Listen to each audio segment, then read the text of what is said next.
황교안 또 전 국무총리. 중요한 또 한 가지 덩어리는 뭐냐면 손톱 및 가시 뽑기, 이런 말 들어보셨죠? 이게 뭐냐면 규제를 다 풀자는 거예요. 규제. 아까 내가 규제 얘기했고, 또 한 가지가 뭐냐면 비정상의 정상화.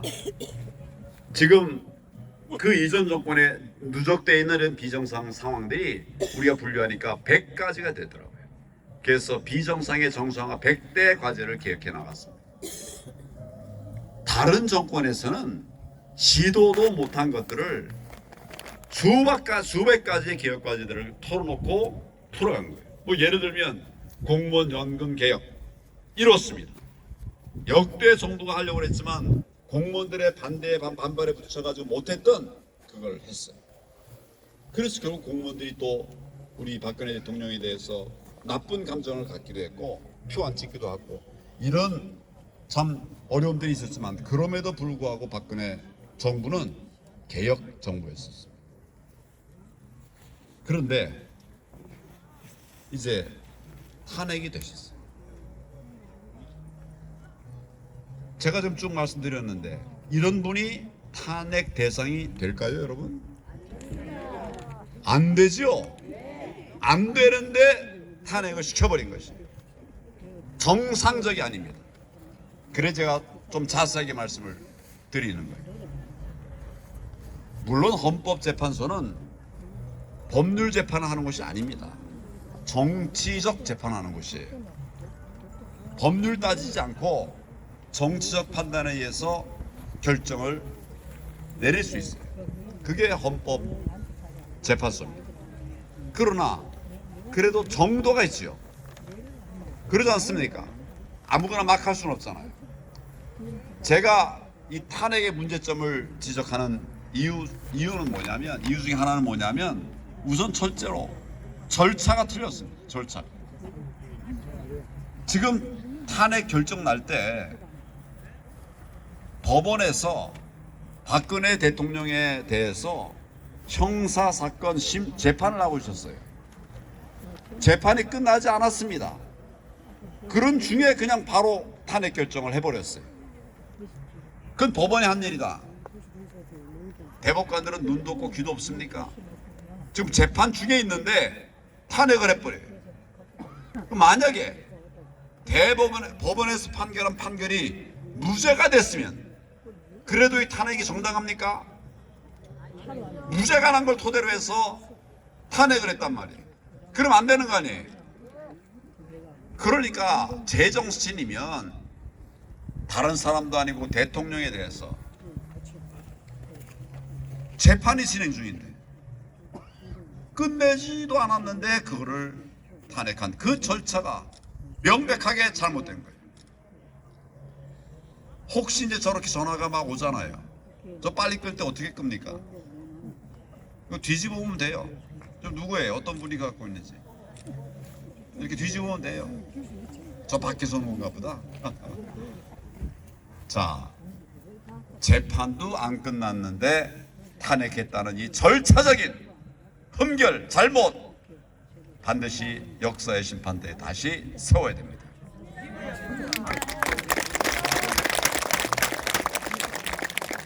한 가지만 제가 더 말씀드리죠. 지금 박근혜 대통령이 돈 받은 게 있습니까? 없습니다. 돈 받은 게 밝혀졌습니까? 없습니다. 지금 이재명이니 이 좌파 이놈들은 그냥 수십억, 수백억을 그냥 자기 입속에 그냥 집어넣고 저렇게 무도하게 하고 있는데, 지금 저놈들 다 탄핵했어야 되는데 탄핵 세력들이 탄핵하고 있습니까? 박근혜 대통령은 한 푼 받은 게 없습니다.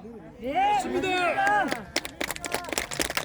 그래서 이놈들이 만들어낸 이론이 경제 공동체라는 거예요. 저는 법조인 생활 수십 년 했는데 도대체 그런 말 들어보지도 못했어요. 그런 놈을 갖다 놓고서 지금 이제 공범이라고 하고 있어요. 아무리 기다려도 박근혜 대통령이 이런 돈 받았다, 이런 비리가 있었다 들어본 바가 있습니까, 여러분? 없습니다. 그걸 탄핵이라고 했어요? 절차도 잘못되었고 내용도 잘못된 것입니다. 그 뒤집으라니까 이렇게 소리 나면 뒤집어요. 내 말씀에 결론을 맺겠습니다. 바로 잡아야 됩니다. 예. 바로 잡아야 되지 않겠습니까, 여러분? 맞습니다. 그래서 제가 계속 그걸 뒤집으세요. 뭐 자꾸 메끌려고 그러지 말고 뒤집으면 그냥 없어져. 내가 나가자. 그래서 제가 작년 말부터 박근혜 대통령 석방해라 이래가지고 세력을 모았습니다. 박근혜 대통령 석방하자, 정권 교체하자, 여기에 동의하는 사람들 전부 다 전화 한 통씩 해달라. 그 전화 한 통하는 게 힘이다. 이래서 제가 국민들에게 박근혜 대통령 석방, 정권 교체, 부정선거 예방 방지 대책 마련 이런 아젠다 4개를 가지고 국민들에게 표를 달라고 그랬어요.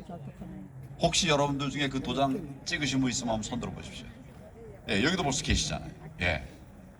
전부 저 뒤에도 계시고 50만 명이 뜻을 같이 해주셨어요. 여러분 몇 명이라고요? 50만 명.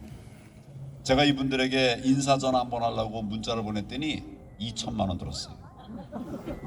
그렇지만 보냈습니다. 세력들이 모여졌어요.